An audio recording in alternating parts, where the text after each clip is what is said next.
Hey everybody, welcome back to OneRoomOver Gaming. Today I am continuing my Let's Play of Crimson Grey, Dusk, and Dawn. And honestly, I need some craziness.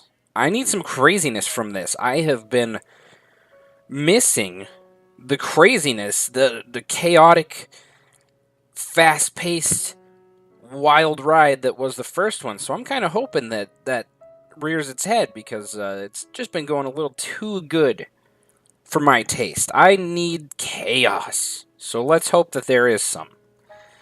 Not many people say they want chaos, but I need just a smidge, just shake things up a bit. But anyway, here we go. If all those events had gone smoothly, I read this about their wedding, and what were they waiting for? There were just so many things they were dealing with, so many considerations, so many thoughts, and it was wonderful just being with him. There's no need to rush. Setting the matter aside, Lizzie happily discovered the speech with John as they headed home. I just read the word discussed the speech with John. There would be discussion groups, but the only person she wanted in her group was him. They talked late into the night and happily fell asleep still in their clothes. That is happy. When you can just lay down and be like, don't care what I'm wearing, go to bed. In the middle of a boring psychology class, Lizzie partially listened to the lecture while she worked on her notebook. She was drawing lots of pictures of John now, and getting a little better at it. Sometimes her focus drifted, though, and she found herself writing his name over and over again. Oh, she's artistically inclined. That's pretty cool. Now that the event was past, most of her immediate fears had been put to rest, at least temporarily. If Koitek wasn't likely to be tracking them, then she had more options. Maybe they could get married after all. If so, she was disappointed that she'd made them wait so long. But how to get to that point? Though she didn't worry about making John afraid of her, she didn't want to add any stress to his life by seeming too insistent, and yet it had been perfect. It had to be perfect. Their wedding would be another treasured memory of their lives together that she wanted to carry around with her forever. A small part of her did worry that he was putting it off for some reason of his own. She couldn't doubt, that he was fully committed to her, but there was a difference between living together and actually getting married. The professor said something that drew some of her attention away from what really mattered.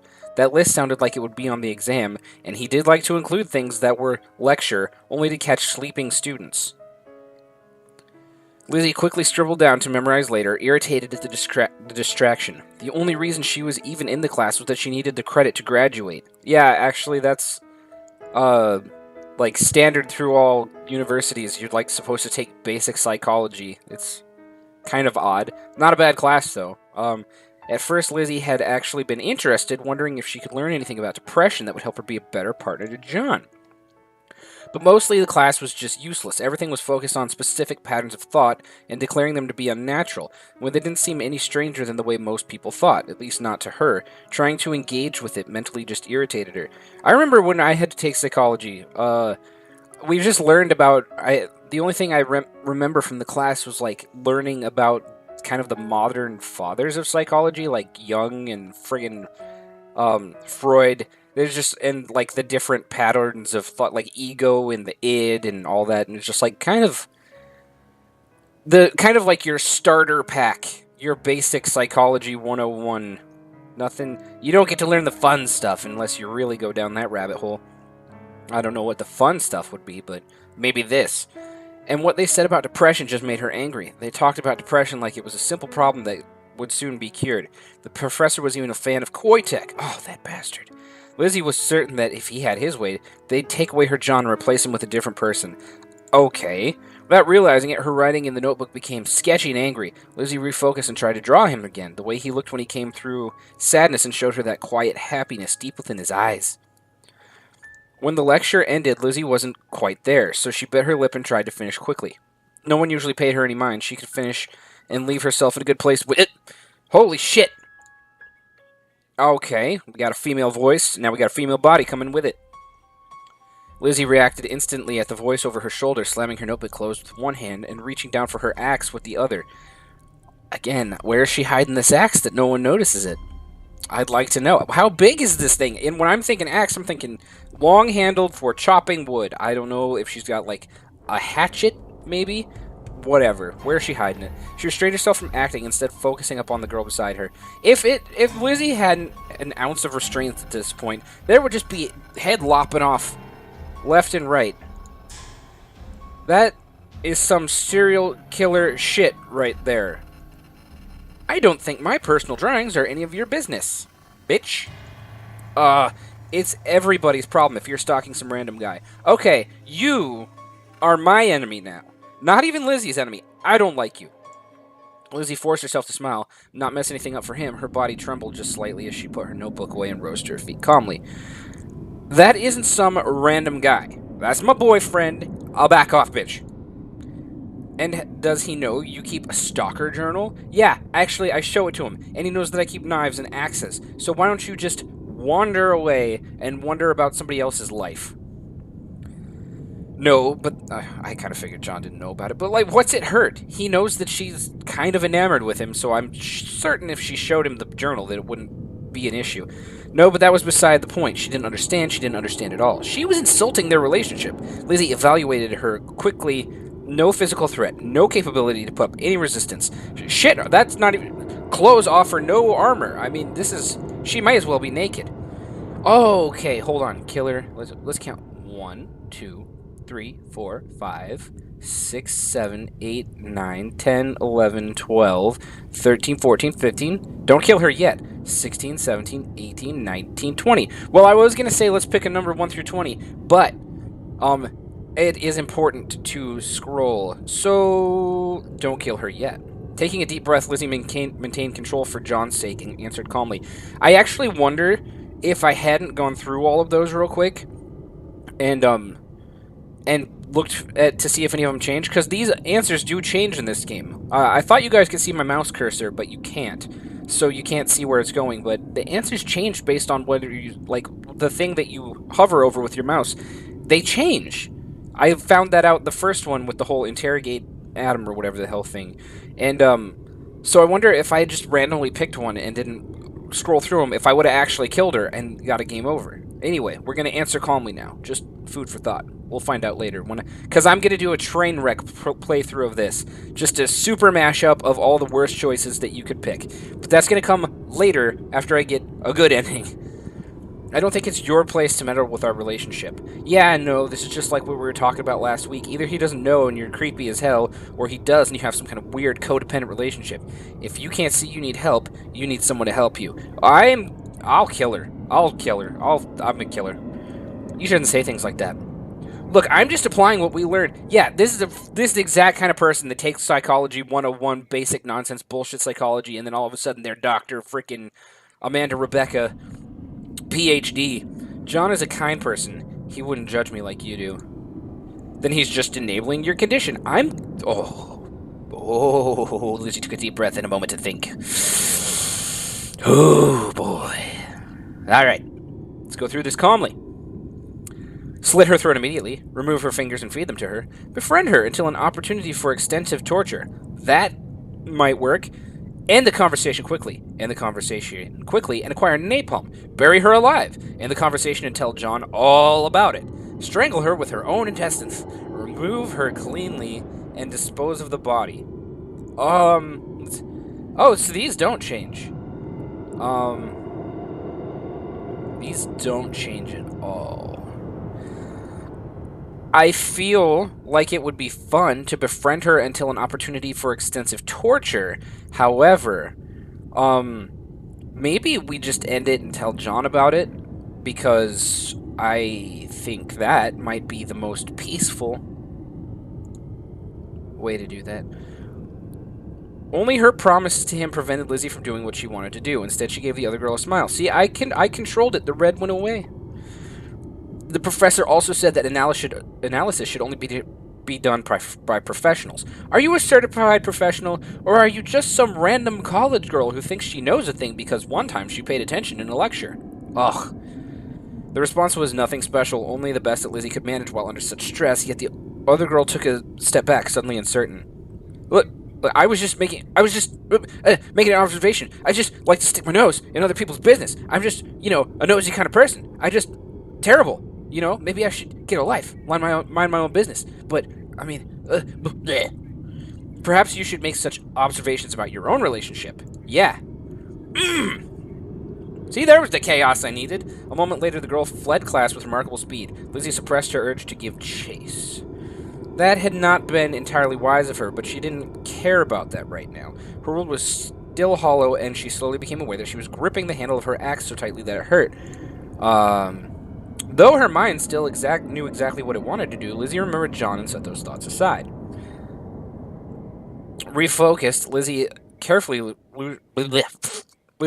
loosened her grip and headed home at the highest speed that wouldn't draw attention, like a nice brisk walk type thing. When she arrived, she threw herself into John's arms and held him tightly. He looked concerned, and she hesitated for a moment before the words spilled out of her in a white-hot flood. She held nothing back, telling the story in a disjointed tangle of events, her emotions, and what she wanted to do. John just held her and listened, not judging in the slightest. That's some sad-looking eyeballs, though, Bubba. Being in his arms always calmed her, and soon Lizzie was closer to what others would consider normal. She did like being this way, happy and peaceful, and she could do more for John like this. It was an unintended side effect and stopped her from slaughtering anyone. John, thank you. I'm always here for you, Lizzie. I just hope that I'm not taxing him too hard, because I don't want to do that. As she regained clarity, she realized that she had added stress to his life by doing this. See, that's what I was worried about. Though she berated herself for it, Lizzie knew that he didn't mind helping her this way. Does it make you angry to hear the things I said? She said. It does a little, but she probably just has a big head after learning new concepts in class and wants to use them on people. Yeah, people like to seem smart. That's why whenever I learn anything, I don't tell anybody about it. I actually know the secrets to the whole universe, but you bring that up at a cocktail party and people get all, oh, he knows about the universe. Whoop. I'm just being a shithead. I'm sorry. John is kind. Too kind. I'll always protect him. Don't say that out loud like that. You don't talk about somebody in third person. And I'm glad you do, Lizzie, but you don't need to hurt anyone to protect me, okay? Okay. She embraced him warmly, trying to pour affection into him instead of just receiving it. Part of her regretted not holding back her thoughts, since it had drained him a little, but at least she knew that he would never judge her. Yeah, I'm a little worried that I might be, if I tax him too much, I feel like that could end up with a negative ending, and I don't want to do that. I want a good, positive ending. Maybe I should have done the torture route, but, for now, don't just go straight for torture. That's last resort shit. She stayed in his arms for a while after that, setting aside her guilt over causing him stress and just indulging in his kindness for a while. The girl had been right about one thing: a normal boy could never have been with her. John was special. That was why they were so wonderful together. Even as she regained her calm, however, one thing didn't change in her mind. Maybe it wasn't possible due to the circumstances, but it would have been better to kill the girl. So I made a no-no by keeping her alive? What the... I guess it was remove her cleanly and dispose the body, but I just don't feel like that was a good choice. After the incident, Lizzie spent a while sorting through her remaining thoughts. She had completely filled up one notebook, so she started a second and took it with her to boring classes. Math wasn't boring, but she did find herself running her fingers over the edge of the notebook as she worked. Later, for now she would finish the requirement. Lizzie didn't mind math. It was straightforward, free of judgments. Though she didn't understand her professor's talk about its elegance and beauty, it didn't seem incomprehensible to her. He was alright for a non-John person. A non-Johnner. After class, she floated across the campus to return home. That annoying couple tried to engage her in conversation again, but she was able to make polite small talk without committing to anything and keep on her way without wasting too much time. Then she arrived home and found John looking at her notebook. Oh boy. Her focus condensed down to a single point, flickering over everything: his posture, his eyes, the exact set of his mouth, the speed at which he looked up towards her. Once such a thing that would have been terrifying still made her scared that she might have gone too far this time, added doubt to his mind and ruined their relationship, and he did have a concerned look on his face, so there would be no simple, easy solution. Lizzie, are these things you felt that you couldn't tell me? What? No, not at all. Okay, I do believe you. You've been keeping notebooks like this for as long as we've been together? Question? She squirmed a little at that. Her desire to smooth things over and make him happy warring with her desire to be completely honest with him. I had notebooks like these a long time ago, but no, I only started again recently. That's the only one other than the new one I just started. Did something happen to make you more stressed? Is it something I've done?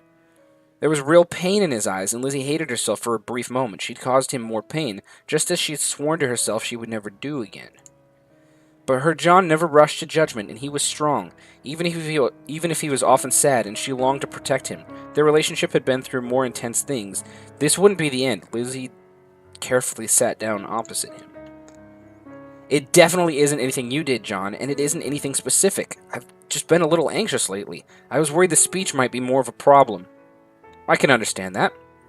He kept leafing through the notebook, leaving Lizzie to squirm uncomfortably. It represented her true thoughts, but some of them felt a little awkward under his gaze, and she couldn't tell what he was thinking. The fact ate her up inside until she couldn't hold it back anymore.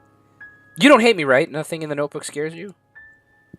John looked up at her in astonishment. A moment later, he moved forward to embrace her, and though that was wonderful, it was his honest surprise at her question that meant the most. She had just been paranoid. There had been no need to fear. Oh, Lizzie, of course I wouldn't hate you. I'm just sad that you were stressed and felt like you couldn't tell me. He wrapped an arm around her and pulled her so they sat side by side, then pulled the notebook into his lap. When I read these, I mostly just see you. This is who you are, and I can feel your love for me on every page. Turning the page to one of her drawings of killing Smythe, his lips twitched in a bit of a smile. These are, I don't know, cute? I've seen you murderous, Lizzie, and this is different. Playful. Playfully murderous. Good stuff. If this helps you release your feelings, I think it's healthy. It's better than killing people, I think. I'm pretty sure. Oh, John, I should have known you would understand. I'm not perfect, but I'm always here, and I want to understand you. Which is why I have to ask, is it really nothing? Is there a reason you've been more stressed lately? Is it things like the girl in your psych class? Lizzie sighed and leaned against his chest, considering. It was a difficult question, not just because she had to think about what the best answer would be, but also because she wasn't entirely certain herself. In her mind, her thoughts all flowed together. Speaking with him made them feel clearer, but it wasn't always easy. Reassure him that it wasn't his fault, ask him to help with dealing with the stressors, explain the thoughts that went into the notebook. Well, I'm not going to ask his help. I've been taxing him too much, and I don't want to cover it up. So I feel in my guts that explaining the thoughts that went to the notebook might be the best way. I am trying to be pro-honesty in this playthrough. You mentioned the terrible girl from psych class, all the awful things she said about us. Well, she didn't say, like, terrible awful things. She just accused you of being a stalker. But, I mean, Lizzie flipped to the page after the event had occurred. Pages, actually. She had forgotten how much she had written after that. Though now it was crystal clear to her. After it happened, I felt everything. I hate her, John. I still wish I could get rid of her. But you won't, right? No, writing it down, it captures what I'm feeling somehow. When I look it over again, I remember all the emotions, but there's some distance now. They're not as strong inside me. I think I get that. Maybe that's a healthy thing, though I do worry that sometimes you get yourself more worked up writing out your thoughts. No. It's better to have them outside. But it doesn't have to be writing, John. I get the same effect from talking to you, and it's better that way, not just because I'm talking to you, but because you always have new thoughts and interesting things to say, and so sometimes I think about things differently. Yeah, outside point of view. You know, sometimes when you're working on a puzzle or whatever, and you get so close to it, you've been working on it for so long, fresh pair of eyes, fresh pair of thoughts. I'm glad to hear that. I'm always here to talk, Lizzie. I know, it's wonderful, but I don't have to share everything, do I? Sometimes what I'm thinking is just silly and it doesn't matter. I don't want to waste your time. He considered that very seriously, then pulled her a little closer with a smile. You can tell me anything at all, Lizzie, but don't feel obligated. Unless you don't have a working brain, everyone has tons of minor thoughts. They just pass through your mind. They don't matter unless you focus on them. I mean, I have a lot of dumb little thoughts that there's no point in sharing. That's not true. I'd love to hear every single thought you ever think. Like, why are pangolins and, what is the thing of pangolin? Never mind, fuck it. That's a weird train of thought. No, not... I believe you. And she probably would like to hear every thought, every little tiny, insignificant shower thought that he has. It's like, I wonder if aardvarks think about things other than aardvark things. You know, just like, you get those weird little random thoughts in your brain. But, Lizzie probably would like to hear every little random thought. But no. Sometimes you just have a stupid thought and it just needs to not be. You just let it go. But since that's not the world we live in, we can just talk to each other, okay? She eagerly nodded and pressed herself against him even closer. She was right to talk to him. John always had good things to say. But as warm as this thing were between them, Lizzie felt a bit of hesitance when she looked at his face. She saw something shift and realized that there was something less pleasant he wanted to bring up. Had something in the notebook upset him? Her heart began hammering in her chest. So he wants to talk. There is one thing we need to talk about, though. I don't like I mean, this page, for example, I don't like. I mean, so there's something in there that is upset. Lizzie blinked in surprise as she scanned it quickly. It was a page of dense writing where she talked about him, largely about her love for him and many other things. What could be amiss there? Why do you always write pronouns for me with a capital letter? Hey! Somebody commented about this on one of my videos. They're like, is John God? Because she always capitalizes the H in he and him. Why do you... Yeah, why is that? Of course, John, you're not like any other boy. You're the only other person for me. I mean, I'm glad you love me, but I don't know about this. I'm not sure I'm comfortable with it. What? Why not? She stared at him, hiding the true dismay from her face. Inside, she was panicking. Usually, John was so calm and steady. She loved understanding more about him. When she actually felt confused, it always terrified her, forced her to wonder if she was somehow drifting away from him forever. I know how intensely you feel things, but this just feels like a little much. I want you to be my partner, Lizzie. I don't want you to worship me. But John deserves it. See, don't. First person, you deserve it. You're wonderful, and I love you with my whole heart. That's fine. That's fine. Love is a great thing. Idolatry, little different. I know that, but since I love you too, I have to be honest with you. This worries me a little bit. This capitalized version of me, is that really me? I'm almost afraid all this is for someone else that represents me, but isn't me in truth. No, it isn't like that at all. She clutched him to her, her head against his chest while she gripped one hand in his hair. But through her dismay, she began to understand. The thought upset her a little, and the idea that she might be worshipping some false form of him was terrifying. But she could understand it. John was still her John. Okay, I'm starting to get it. If I just refer to you like any other boy, it doesn't feel right. Like I'm saying they're the same as you, and I would never betray you like that, John. Lizzie, I think I can understand that a little, but can you understand me too? I do, John, I do. But do you? But do you, is the question. She stopped gripping him better, so tightly and let him pull back slightly. They stared into each other's eyes for a while, and both smiled. Nothing that had been said changed their love for each other, and they both knew it. Lizzie leaned forward to kiss him gently. John was being too humble, but she wouldn't argue over that with him. It's not going to stop over that with him. She understood why he was upset, and didn't mean to suggest anything like that. Certainly not to him, and now she needed to avoid suggesting it to herself. Maybe she could have accomplished the same thing another way. It was only her fear that she was betraying him that made her think that way. If she had no fear, if she loved him... See, it's changing. There's a capital, there's a lowercase. If she loved him even more utterly and totally than she ever had before, then it wouldn't matter if she capitalized the word not. And she wasn't there, though she wasn't there yet, Lizzie felt peaceful enough to quiet her thoughts and just enjoy kissing him for a while. And kissing him. Oh god, are we gonna split him in half?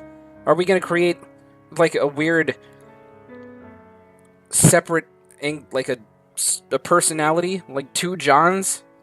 When they finished, John pulled back and gently smiled gently at her.